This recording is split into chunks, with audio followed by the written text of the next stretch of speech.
Thank you for coming. This is our 2 weeks. We have only 2 weeks, and we are going live with Workday, and this is kind of putting a lot of things together. A lot of you have come to the different events and have learned about the system, but this will help you understand how the system's going to fit with what you have to do. So most of you know who I am. I'm Sue Conrad, and I'm really a professor in the IT department of SPT, but I'm also the change management lead here at Workday for this project. So I'm very happy you're here because you are this reason this project will be successful. And without further ado, because I know everybody has a busy schedule, let's get rolling. I am going to be giving this presentation to Steve and to Kendra and to Sandy, and they'll each talk about their individual parts because they are the experts of their areas. So with that being said, let's just kind of get going so you have an idea of what to expect in this presentation. So hopefully what you're going to come away with is an understanding of what is Workday, some Workday talk, changes, Okta, a word you will understand after this, mobile, job aids, important dates, upcoming training, and go live activities, supports, and next steps. All right. So what can you expect with Workday? As you know, this is part of a multi-phase rollout of multiple applications. The HR, payroll, benefits, and recruiting is the wave one of phase one. They will have additional HR features that will go live in December, while finance is really underway in terms of trying to get ready for their July 1st date. As soon as we can get that part going, we're rolling into the student section. So what you can expect from this particular wave of phase one is human resource benefits, payroll, and recruiting. A couple of other things, you're going to get familiar with accessing Workday through our Marymount link. It's the same as we have now. But it's going to be different because it's going to have two-factor authentication, which is important because we want to make sure that our data is secure and that only people who are really authorized can get it. So that's going to be a part. We're going to talk about the mobile apps, which should make things easier, specifically for managers who have to approve time. But there's a lot of other things that the mobile apps will help because right now, Marynet, you have to be at your computer to be able to do what you need to do. And then we'll kind of talk about the employee self-service and the manager self-service. Okay, so you're all excited. September 30th comes. You log on. You go to the portal. You find where it says, is it going to say Saints Connect or Workday? It's going to say Workday, although we have branded it Saints Connect. So if you hear Saints Connect, it's the same as Workday. But anyhow, you're going to go. You're going to find Workday, and voila, you're going to get this landing page. And the landing page is going to be different for different people because the applications that you have access to will show up here. I don't have supervisory authority, so I'm not approving time, so I don't have those type of applications. People who approve time, even student worker time, will have those type of applications. So you'll have a few more. You'll have an inbox, which this inbox will allow you to forward your emails to your Gmail, but this inbox is really just the inbox within Workday. So this just kind of gives you a sense of what you're going to look at. Now, this town hall is not replacing training. So I'm not going to be going into every single detail about what all these things are in this particular session. But there will be many opportunities for you to get all the information you need to be successful. So there's a couple of things I just want to make sure we start with as we move forward, because there is what we at Marymount have called different terms and what Workday refers to different terms. So I think understanding what we're calling Workday talk is pretty important. So for example, time off and leave. In Workday, it's called absence. And absence is, anything that from taking vacation time to, jury duty, to actually going on medical leave. It's an absence. So the broader category is absence. And then when you are selecting this particular, when you are getting an absence approved, because absences must be approved by your managers. When you are, you will select this different types that there are. The second one, we generally call the pay slips that we get, now I'm using the Workday term, but the information with our pay, we call them pay advices. Workday calls them pay slips. So that is a terminology change. We are used to calling everything a department. So for example, the HR department. Well, in Workday, things are organizations. So it would be the human resource organization, the IT organization. So understanding that that word replaces department in Workday. A department head is a manager. And understanding your role, because Workday is very role-based, and Kendra, I think, will go into that a little more, is essential for you to know what actions you can take within Workday. Okay, appointments are now called assignments. And that's a big thing even for academia because we have appointments, and now we will call them assignments. Okay, a posting, what we used to call, is now a job requisition. And the GL code is called a cost center.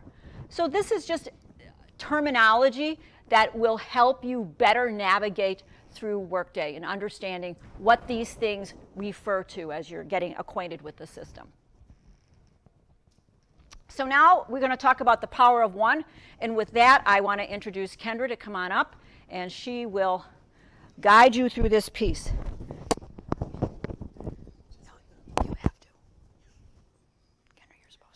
I speak loud enough. So the power of one. So I'm going to remember it's still beta mode, right? But it is about the power of one, and that is where we're moving. We talk about working in silos, not being collaborative enough, not having transparency, not having visibility to data, in order to make the most informed decisions that you can. And that's really the spirit of Workday in terms of our platform. What we're going to focus on here, we talked about the phases. So phase one, wave one, which is, if you look to the right, Workday Human Capital Management. That's where we are in terms of human resources, which combines payroll, absence, and time tracking. So there are a lot of wonderful benefits. All right, so for those of you salaried employees, you got to go into Marymount. You got to enter your time and make sure you click on holiday taking. Well, all of that goes away. So the wonderful part about leave, you can track your leave. So if you're requesting your vacation or your time off, your absence, you can do that in Workday. On the back end, we'll automatically track holidays. So that's all you need to do. You don't need to go in and submit a timesheet. What? Very interesting. Now, I said that for exempt salaried employees. Now, if you are an hourly employee, we still need you to go in and to track your time, but this is part of the benefit that you get. Also with the Power of One is your self-service, where you'll immediately see changes. So we're not going to go through the whole process of someone who has a change of address. If we were to tell you what that entails and involves, the way we are today, I don't know. You would gasp. But just know, once you make that change in Workday, it happens instantaneously. So let's talk a little bit about the human capital management piece. This is the first piece involving the team. So we say Kendra's the expert. No. I'm just here representing the Human Resources Department and HR team. Raise your hands. Those are the experts back there. There they are. Don't be shy. Okay. So, Workday. Here are all of the different processes, and I'm going to speak to what we're going to go over today. And we're just only going to touch on it, so when you go into the system, you learn by doing it. Again, it's just a preview to give you a taste and feel of what you can expect. Human resource management, generally speaking, self-service, we call that Tier 0 support. Benefits. Benefits will be managed. I think you'll really be able to take advantage of it. Perfect timing is moving to open enrollment. Talent management, that would be a part of wave 2. And we'll touch on that later. Recruiting, woohoo! Fully integrated. Now raise your hand. Herman, yeah, all of us, yes, back there. Sandy will talk about payroll and time tracking in detail because we want to make sure we get paid. So pay attention to that. And then the workforce planning and analytics, we're really excited about this. Again, real-time data, and we'll be able to assist you, hopefully, in a more enriching way. So, role-based security. We operate on an all-or-nothing principle. Now, the system is pre-configured and set in a way where we refer to one supervisory organization that Sue mentioned earlier, really refers to a parent-child relationship. I want you to think of it in that term. So, if I'm a manager, I have my direct reports, then those direct reports may have a couple of people underneath them. It's parent to child. No child is left behind. Everyone has a parent. Now with that, if you're a parent, you're a people manager, essentially, and you have a child and a grandchild and so forth, you only have access to what you have access. And within our security roles internally from an administrative perspective, if it is an HR function, we see HR function, right? If I'm on the payroll side, payroll function, that is what I see. Finance, the same.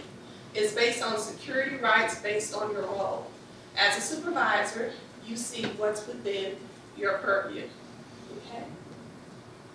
People managers will initiate employee actions, okay?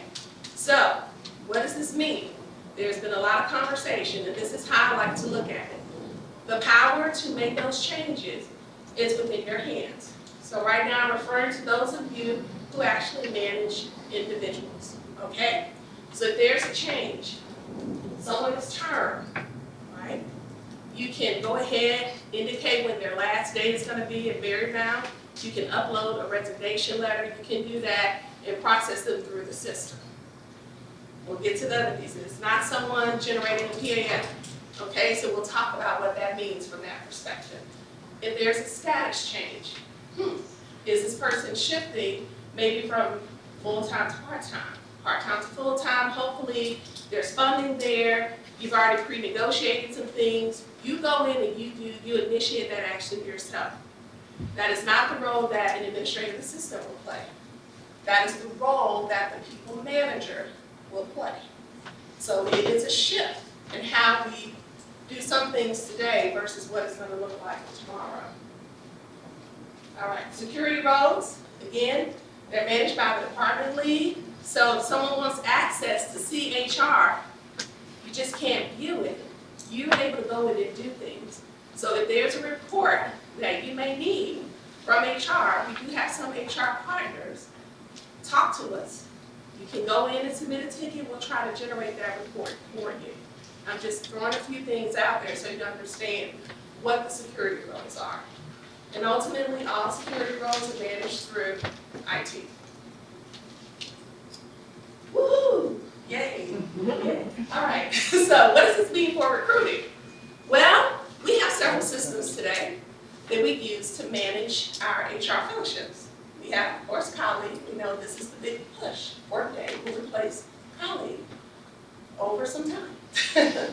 People admin will retire. This is our applicant tracking system that we use today. It is basic in function, but it gets the job done. In between some of these steps, though, there are a lot of manual processes that happen.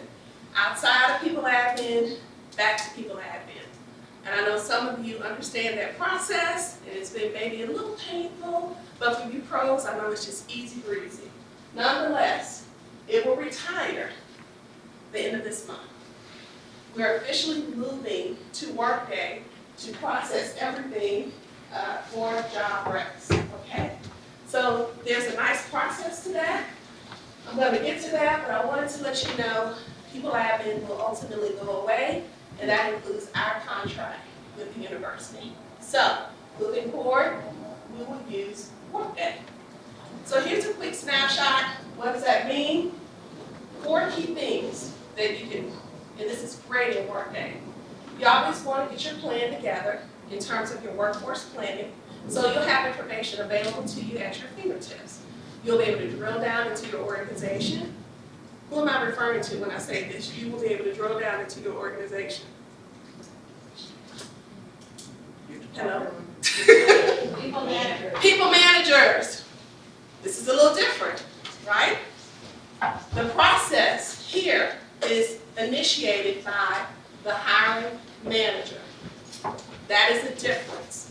Once you get into it, we will have assigned PLCs. So for some of you who have been managing the hiring process, you'll still be able to do it. But the initiated point of all these actions is driven by the people manager, the supervisor. But again, we want to make it as easy as possible. So again, we'll get into some training because this is a little bit different. You can view some information, gather the information you need when you initiate the process. And again, I'm speaking very high level. Then you get to sourcing. There's a job description, libraries, generic. But Natalie has worked really hard to put all that into place for you.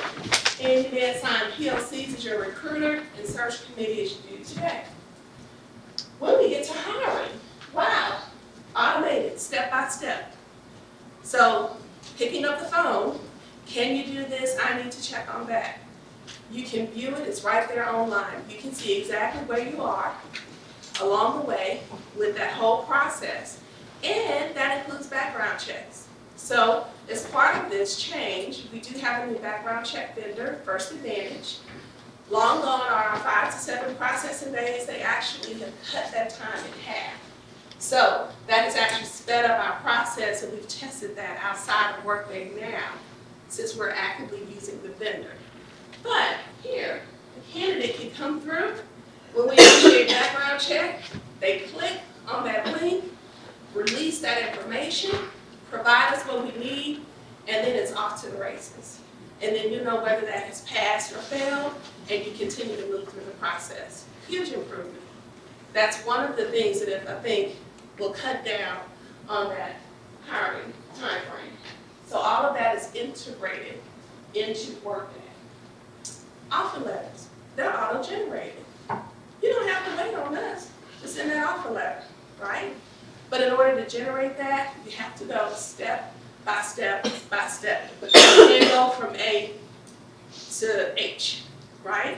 So again, because it's automated through the system, yes, it's faster, it's easier, it's at your fingertips, but hopefully, when you've been going through the steps that you go through, now that you know what those steps are, you'll see them live in Workday.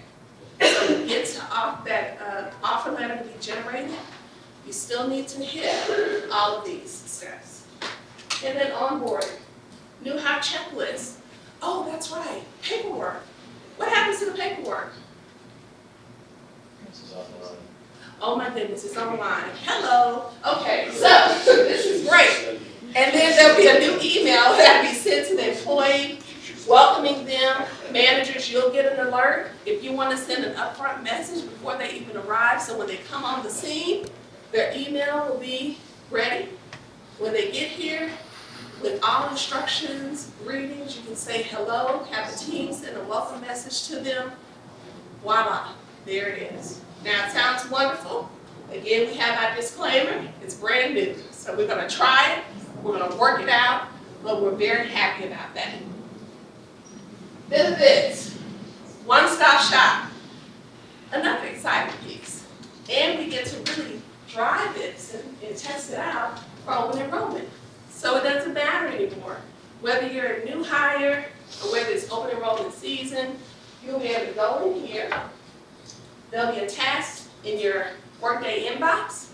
You want to see where you are, go in, you follow the steps according to the wizard. To get through it, of course, we're always here to help, but everything walks you through that process. You'll have the menu options, you'll see the costs, you'll see what we provide in terms of costs as an employer to employee, full and open. Hints along the way, and then links. If you want to drill down and seek additional information, all of the links through these steps will also be available to you. And it's integrated.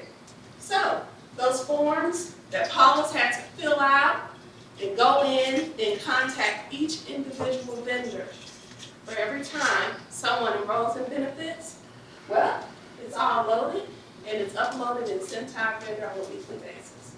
So, close to real time, not quite, but you get the point.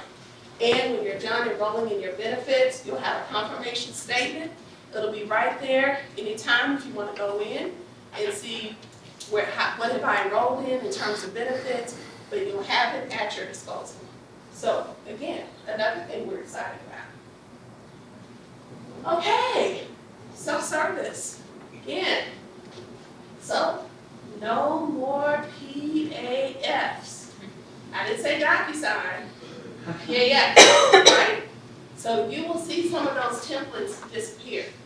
We may leave one or two because there are a few exceptions with limited transactions until we complete the additional waves in Workday in order to facilitate the absolute removal of those PAFs. So we went from paper PAFs, we migrated to DocuSign, to online PAFs, and now, no PAFs. Everything is done, again, with those employee actions in Workday.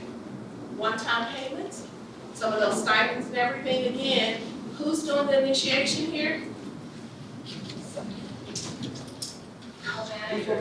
People manager. All right. And then terms, updates. Oops, I put appointments. That's not right. It should be what? Assignments. Okay? So we use appointments. So I'm just giving you some Workday lingo. So you'll see assignments replaces appointments, etc. So you get the idea here. Okay? So for you as an employee, if you're an individual contributor, still you can update your address, emergency contact information, beneficiaries, and we're going to actually encourage you to do that up front. So that would really, really be helpful, especially with benefits and everything else moving forward. Those templates, we will not make those available October 1. So we really try to go through all of the transactions to help us determine which PAFs have to stay and which PAFs go away. And I think we're kind of only left with one. The rest will disappear. Okay? We are driving everything through Workday. So, again, we're very excited about that. So, you saw the wonderful wheel, and we talked about talent management. That will be wave 2. The performance reviews. Yes, we're still doing performance reviews, all right? And we're still using Cornerstone to complete this full cycle for 2019 with use in 2020. And that's when you should have some reviews. And this applies to staff. I know we have faculty and staff here. Now, we will transition to Workday in July of 2020. So there'll be some additional information provided with that transition. Again, everything is online. Things should be familiar to you because we have used these online, but it should be a little bit easier to navigate in Workday. If you have any inquiries, you can still send us a note. We'll respond to you with our portal. We'll be making updates to our HR portal to make sure that it's reflective of the changes in Workday. And then if you have any specific department needs, all you need to do is reach out and contact your HR business partner, or again, you can call the main line for HR. So, that is all I have on the wonderful world of human capital management and all the major changes that I think are going to affect you in terms of self-service, our portal, and what's to come. So with that being said, I'm going to turn it over to Sandy Lockett, your payroll manager.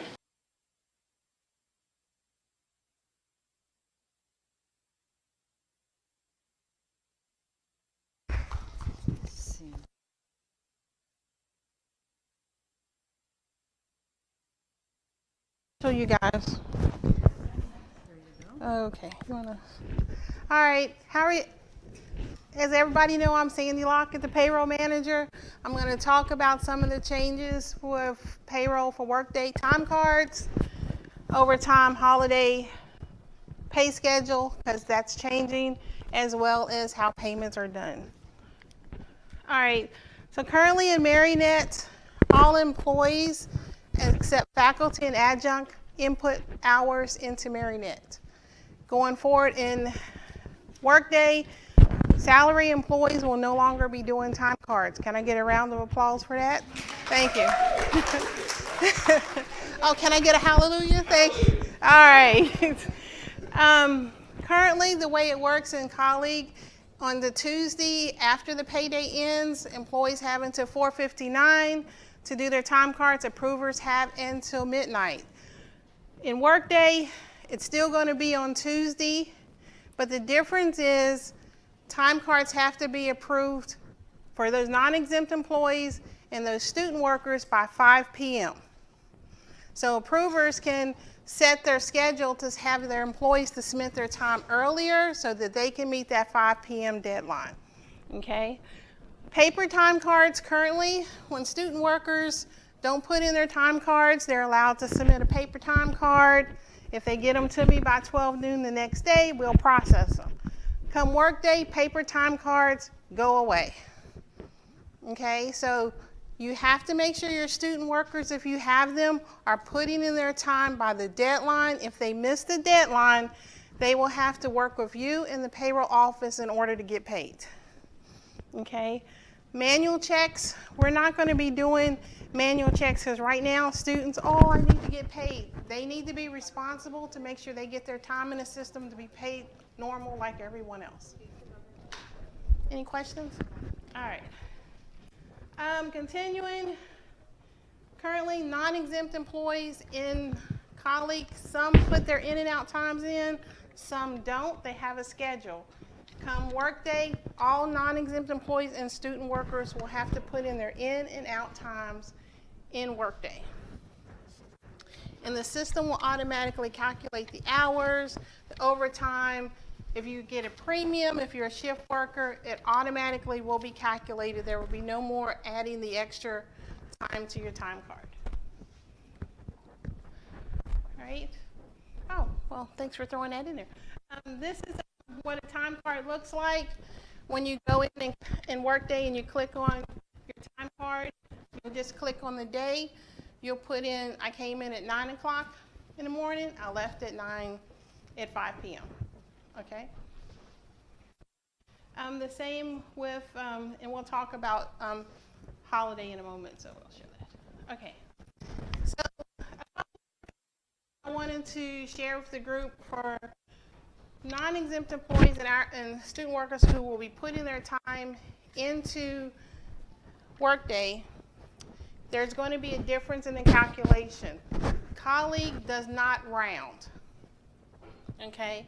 So if you see on the top box there, Colleague in at 325, out at 805, totals 4.66. In Workday, it would be 4.5. Okay, so up to 7, it doesn't round. Up to 15, it does round. So if you see the second one, in at 631, out at 808, Colleague calculates at 166. Workday calculates at 1.75. Okay. Because there's a rounding. Colleague does not round, Marymount, Workday does. Okay. Overtime for non-exempt employees.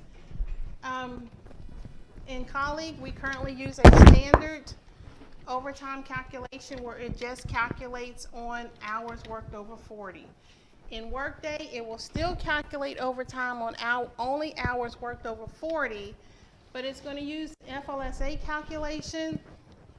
So it's going to take into account if a non-exempt employee gets a bonus, if they have premiums, those all go into the calculation to determine what the rate is.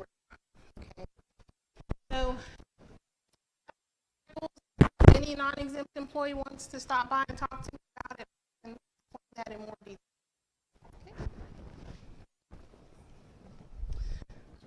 Holiday, currently, all employees have to input their holiday in Colleague and Marymount, automatically populated. Okay. So salary employees, you guys are not doing a time card, but when we process pay, if there's a holiday, it's automatically going to be processed for you. So there's nothing you need to do to add holiday to your pay. Non-exempt employees, the holiday will populate the card. For our employees that have to work on a holiday, there's a calculation for that, which I'll show in a moment. So we have some non-exempt employees that actually work on a holiday. That would be our physical plant and our safety guys. So if they're scheduled to work on a holiday, they get 2.5 of their salary. So their salary twice plus 0.5, which is the overtime rate. They will get the holiday pay and they will get the hours that they actually work. It's currently how it's done now, but because they don't have to add the actual holiday taken on their time cards, they would just select holiday scheduled, or if they're called in to work on a holiday, it's 3.5 of your salary. It would be holiday unscheduled. Okay, so they will have a drop-down menu in their time card to select that. So as I said, the pay schedule is changing. So non-salary employees do not have to do time cards. The paydays are the same, so we will still get paid every 2 weeks. That's faculty, adjunct, staff, non-exempt students. Everybody's on the same pay schedule. The schedule's changing as time cards are due on the Tuesday after the pay period ending by 5 p.m. Absence and leave requests, and I know they probably talked about that in HR, is very important. As a salary employee, you'll have to go to absence to select your time off.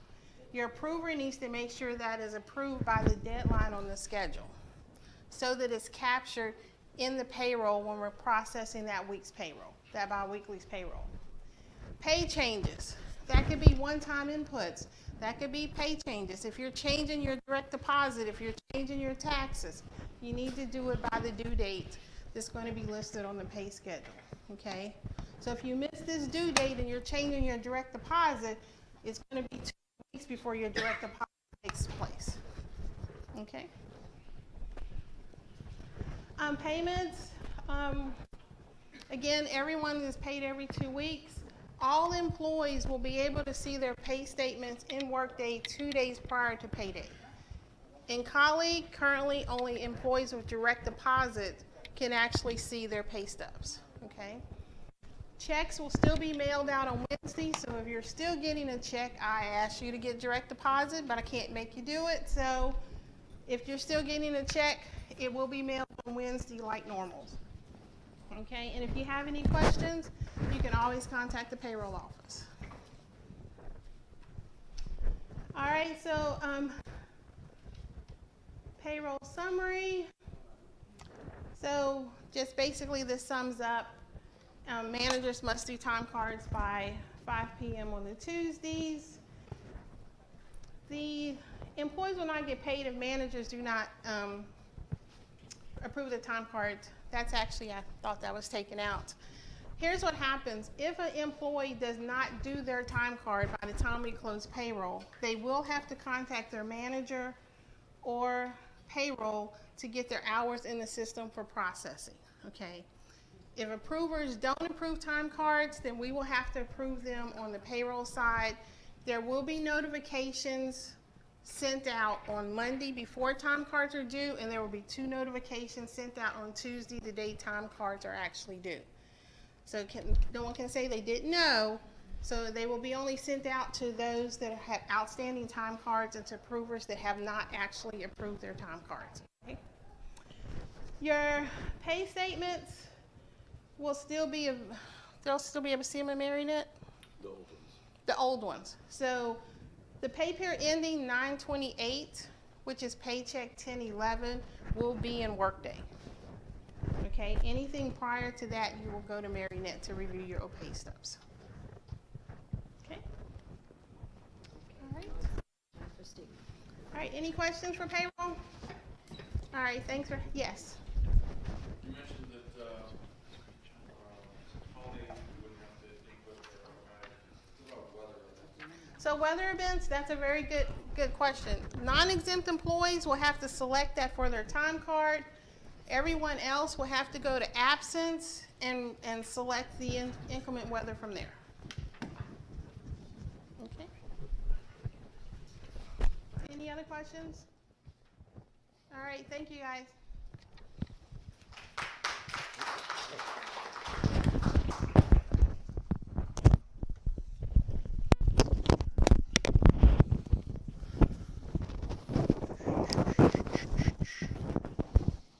I only have a couple things that I was going to mention, and then I know Sue's got some more information, and we'll wrap up and take questions. But I'm probably the only person in the room that's excited about this next topic, which is two-factor authentication. But this is something that we're doing to really improve the security of your data in Workday. And so I think most folks are already familiar with two-factor authentication when you log into your bank account online or something along those lines, where you get a text message, you do your password, and then you get a text message, something along those lines. It's the same concept, but with Workday. We are using an application called Okta, and I've got a different screenshot that we'll do in the PowerPoint that we send out. But basically with Okta, there's a couple different ways that you can get the second factor of authentication to get into Workday. A couple of them are based on the Okta Verify mobile app. So this is an app that you can download now. It wouldn't be that helpful to you, but come September 30th, it's going to be critical that you have the app or you register your cell phone to be able to get into Workday at all. So if you use the Okta Verify app, there's something called a push notification. And basically when you log into Workday the first time, it's going to ask you how you want to be provided this second form of authentication. So if you select the push notification, then basically when you go to log in, you get an alert on your phone that says somebody in Arlington, Virginia is trying to log into Workday with your ID. You can either accept it or deny it. That's a very easy way to do it. Another way is if you look on the Okta Verify app, then there's a code. And so you pull that code and you enter that into Workday, and that lets you in. You can also register your cell phone with Okta, and you'll get a text message, or you could get a phone call with a robotic voice telling you the code as well. So there's a variety of options for you. One thing is that your cell phone number, it is registered explicitly with Okta, so you have to enter it in. So it doesn't have to be a cell phone number that you have already registered with the university. There's no connection between, like if you use a cell phone number for your password reset, there's no connection between the two. Okta doesn't allow a feed between the two, so you do have to enter in your cell phone number kind of from scratch in terms of using Okta. We do have an option if for whatever reason you are not comfortable using your mobile phone as that second form of authentication. We do have an option.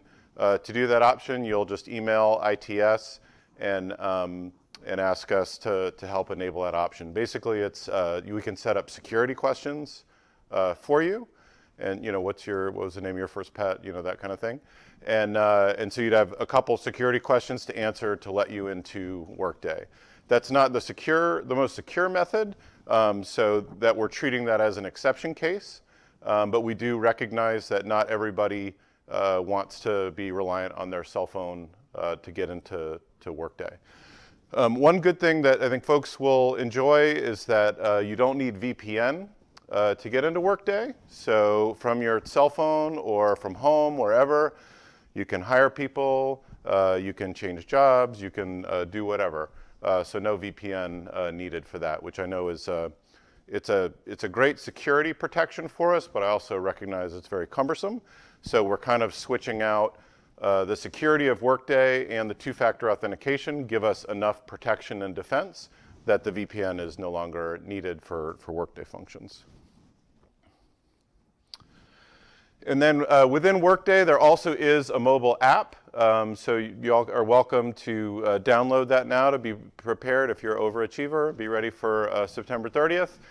You'll see when you log into Workday the first time, you'll get a little message in the upper right-hand corner that'll say, click here to get the QR code that you'll scan with your cell phone, and then that will set you all up to use the Workday for Marymount in the mobile app. So it's also very easy.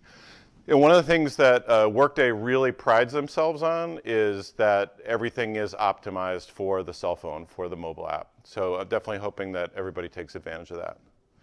And I think that's it for me. All right. Oh, yes. Or, mhm.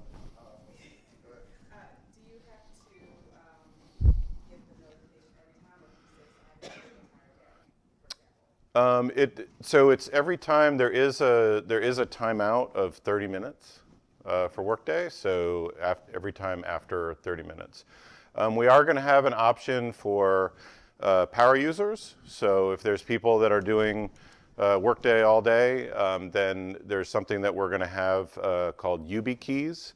And I'll roll that, which is a secure key that you plug into your computer and you touch it and logs you in. It's pretty cool. So, so we'll be rolling those out. I'll be getting in touch with the managers, the heads of the supervisory organizations, offering a small set of YubiKeys for power users. Mm-hmm. Jonathan?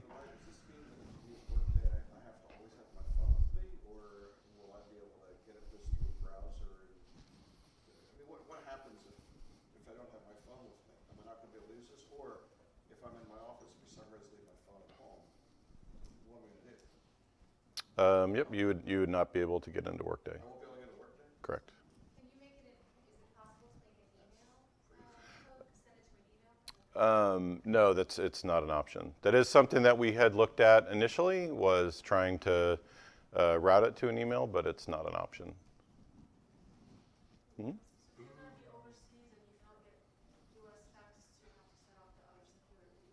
I'm sorry?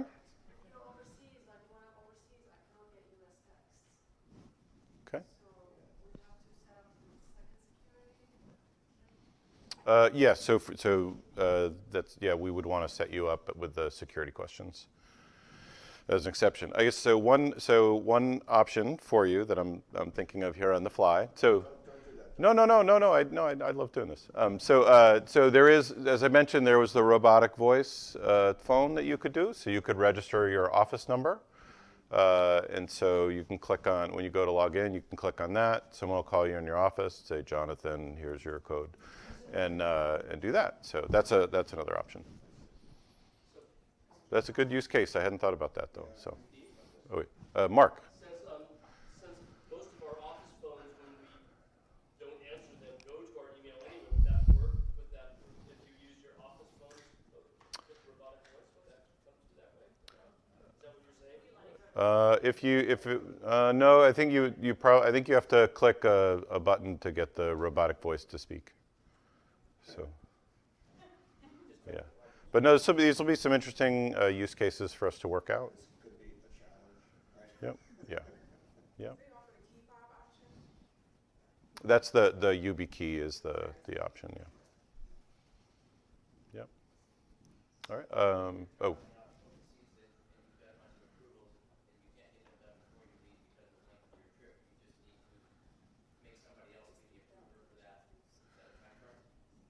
That is one option. So Kendra, it was in her presentation earlier, there is a proxy that you can set for a fixed period of time. And the proxy can go to either a peer or to your direct supervisor. So you can set up a proxy if you're going to be in a position where you're not able to authenticate. So that's an option. Mm-hmm.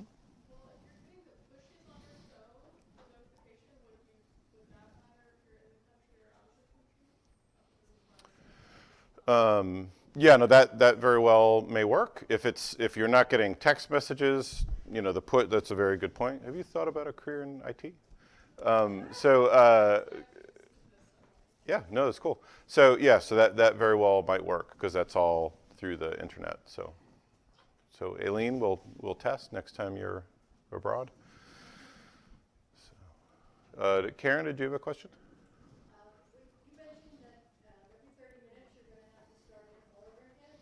If it's 30 minutes inactive time. Well, let's say you start and you get distracted and you get pulled away to do something else. I mean, so if you mean in 30 minutes you're going to be out and you're going to have to start all over again. Correct. Oh, that's helpful. Yep. So what I would tell you is the Workday people think that I am crazy to have it as long as 30 minutes. They think I am nuts. So they want it at like 5. So I've fought for you for 30 minutes. So, but I mean, it's just, it's very security conscious, but like I said, they said 5. I said, that's really crazy. Let's do 30. Let's see how it goes. Mm-hmm. It was just a thought that I had too. And I just want you to think about it from a user perspective too. So you ask yourself the question, how many transactions are you actually going to be performing in Workday? So think about it from being, if you're an individual contributor, if you have a large team and there's constant movement, some of this, when we talk about volume and you happen to have immediate access to Workday, is based on season and volume of transactions. So put a little bit of context around it as you think about, do I need to have access to Workday every single day? Probably, I don't know, I can't speak for you, but I want is an application. How often do you go to Marymount to check your pay advices, i.e. your pay slips, right? So depending on how many direct reports do you have where you're constantly pushing out key transactions. From a hiring perspective, I'm just pouring it out there a little bit, so as you ask the questions around, I need to get to the application, what is the frequency that you get to some of the applications that are going to be retired in today? From a user perspective, super users like HR, payroll, it would probably be the death of me, right? But I just want you to could it wait a week or depending on what your needs are. So pause a little bit. It's a lot of information to take in and think about it in terms of access. But these are great questions. I didn't want to take away, but I wanted to just put it all in perspective. So I just want to say one thing. Somebody who was a legal general counsel background, I'm not general counsel, but you know, business and technology school, but through my experience with cybersecurity and law, I can tell you that unfortunately what we're doing here is dual-factor authentication, what's a massive pain in the blood, is actually being imposed everywhere in corporate America right now because of liability issues and boards and directors and trustees who don't have companies and CEOs don't do this now are starting to get concerned about facing personal liability. So I just want to point out to you that I've been in this room in other situations. This is a massive pain in the butt, but it's not like, I mean, I just want to help you out and see what actually, this is not a situation where these guys sort of came out of nowhere and imposed on us a process that's difficult because they wanted to, they really kind of have to. So I just wanted to point that out. I mean, I gotta tell you, I'm just the other good trivia is, as an investor, I started a company that this is technology behind this. So if you want to hate anybody, hate me. This is my fault. But I hope that helps you. No, I appreciate that, and we are on the back end of adopting two-factor authentication. So this is, you know, we're not leading edge here. You know, we're very much lagging in that we're implementing it now. So, but just a couple more questions, Mike. And I wouldn't ask one, you know, right now we're just have the HR function, but as we move eventually to the students, I imagine that the number of super users would likely go up. I guess that's. I'll have a key for you. I will have a YubiKey with your name on it. So, yeah, nice to know that a lot. Yeah, yeah. There's a certain segment of power users that are on the HCM and payroll side that expands more when we get into finance. It expands even further when we get into the student side. So we'll a lot for more of those security keys. Well, it's the same thing. I was wondering if it was going to carry over to the student records. Yeah. This is part one of 3 big chunks, and one thing to keep in mind with Workday is that this is we're in month 9 of a 36 plus month implementation. So this is one of the first things. Paula. So just to clarify, the 30 minutes is an activity, correct? So if you're not in the system doing something for 30 minutes, then you get kicked out and you have to log back in. So it's not while you're working in the system that the clock starts. Yeah, it's not, you're going away 30 minutes, you're kicked out. No, it's your 30 minutes, you leave, you do whatever, nothing, and you're kicked out. All right, back to Sue. Oh, Quick question, it's actually related to payroll more likely. You mentioned that our, Sandy, I don't know. She left, she had Well, some maybe somebody could final answer, but- tasks for go live to work on. Where is our tax information going to be stored for this past year? Oh, sure, so the, for No, tax. 2000, the W-2s. The W-2s will be in Workday. Okay. W-2s will be in Workday for 2008, 2019. If you're looking at 2018, that's gonna be in Marymount. Previous ones, sure. Yep, yes, just to repeat for the crowd and the Zoom. So your W-2 for this year will be in Workday, and so that's one of the reasons why we're implementing now in October or September, is because we wanted to take advantage of Workday for this tax year as well as this open enrollment period. So this year's W-2 will be processed with Workday and will be available in Workday. Your old ones will still be in Marymount, at some point in the future. We're probably gonna, ask everybody to make sure that you download your information, because we will wanna retire Marymount at some point in the future, but again, that's years down the road. Mike? Related to that, will we have to reauthorize to be able to receive W-2s and other tax documents electronically? That is, yes, that's coming, the short answer is yes, and that is coming up in Sue's thing, so I don't want to steal your thunder, you have the checklist. Right. All right, I don't want to steal Sue's thunder, that's an excellent segue. So I only gave him 2 slides, and thank God I only gave him 2. This is how long I've been there. All right, That is longer than 10. yeah, okay. So what I want to remind you, for those people who haven't gone to any of the other events, I have an amazing team of students here, Sabrina, Jay, and Cole, and I have 2 others who are not here, who have been working with me feverishly over the summer and now over this semester to create job aids. They are on, you could go look at them now.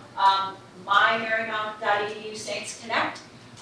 Right now, it's not behind the firewall, so you are able to look at them now without having to sign in, because we want to make it as easy as possible in the very beginning. We will eventually put things behind the firewall.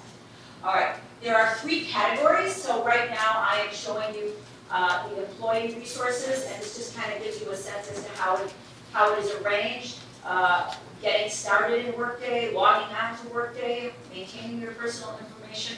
So they are short, little, just-in-time tutorials to guide you through the process, so that you never feel like you don't know how to do it. There are 3 big categories, so like I said, there's an employee resource, but there is also something called manager resource, I'll show in a minute, but there's a third that's being developed, it probably will be out there by the end of today, called What's Happening, because you're getting a lot of emails with a lot of information, and you're like, I've got to scroll through these emails to find things. All of those are going to be going under this category of What's Happening, so you're not going to have to go to multiple places to find things. So this is just to give you a sense for people who are managers. It's a little difficult to read. The manager categories, once again, getting started, but recruiting, hiring, compensation, expenses, time off, time tracking, and time off, and employee changes.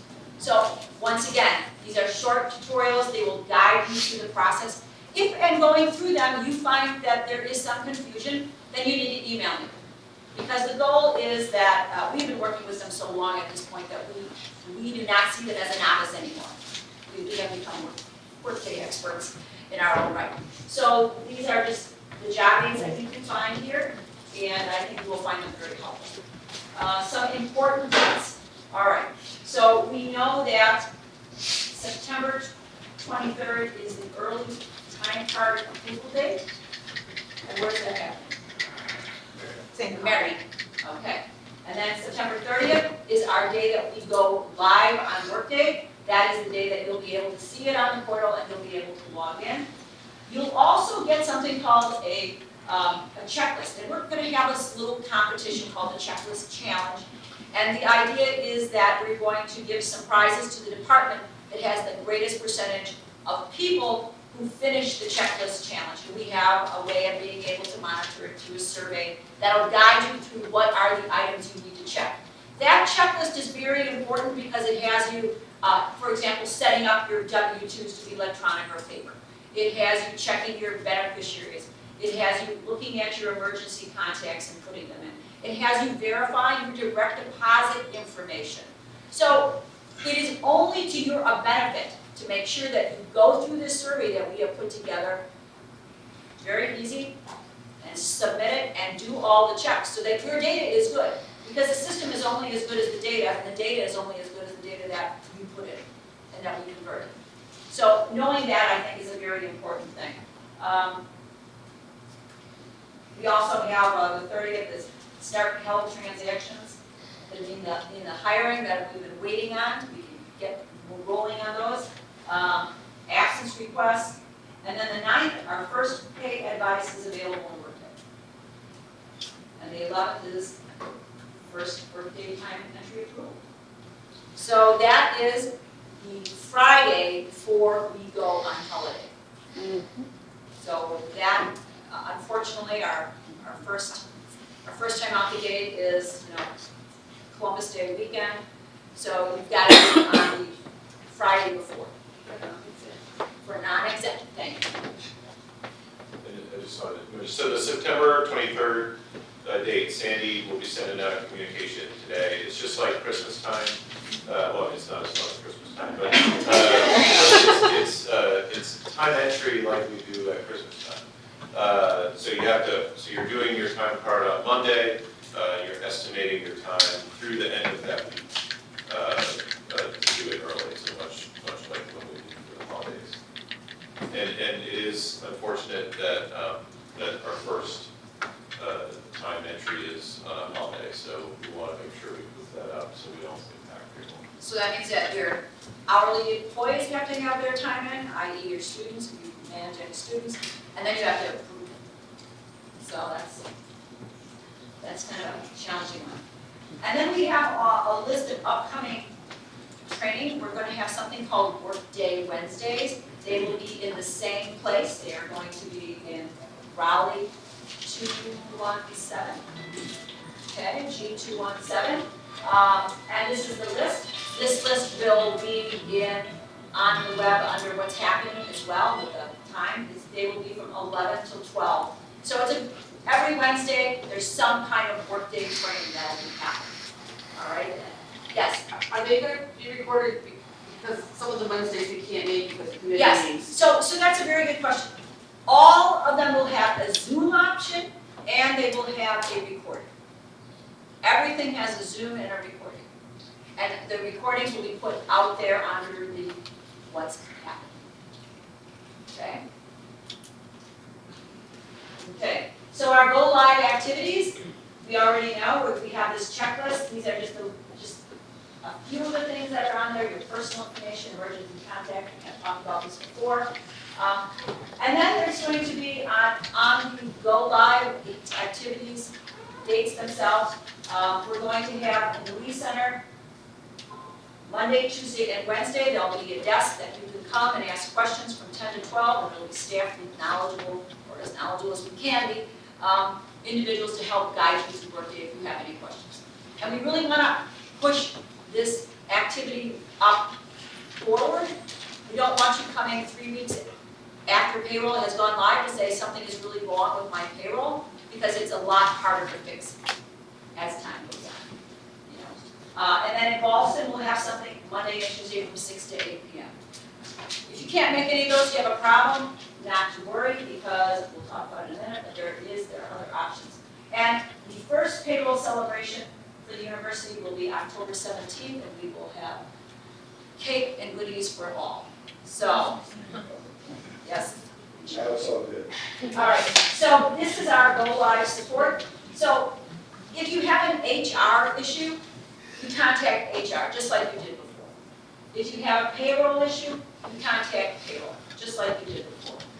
And if you have a login and access or some other issue that you don't know, that doesn't fit into one of those categories, contact IT, and we'll make sure that we get it to run into the right place. So the next steps for you are to download the mobile Workday app. You won't really be able to get the QR code until Workday goes live, however, so just know that when you're setting it up, you won't have that QR code until the 30th. Okta verifying mobile apps, so getting set up with Okta. Logging onto Workday September 30th though. We really want to have stress tests where everybody gets onto that system on the 30th, and they start looking at their data. It'll be stressful at work. Okay, you want everyone to participate in the work. So departments that have the greatest percentage of people who finish the checklist, we're going to be providing lunches for them. Some very cool places, maybe District Taco, maybe the Italian store, a few really exciting places. We want to really encourage participation. And if you find a problem, we'll find your program.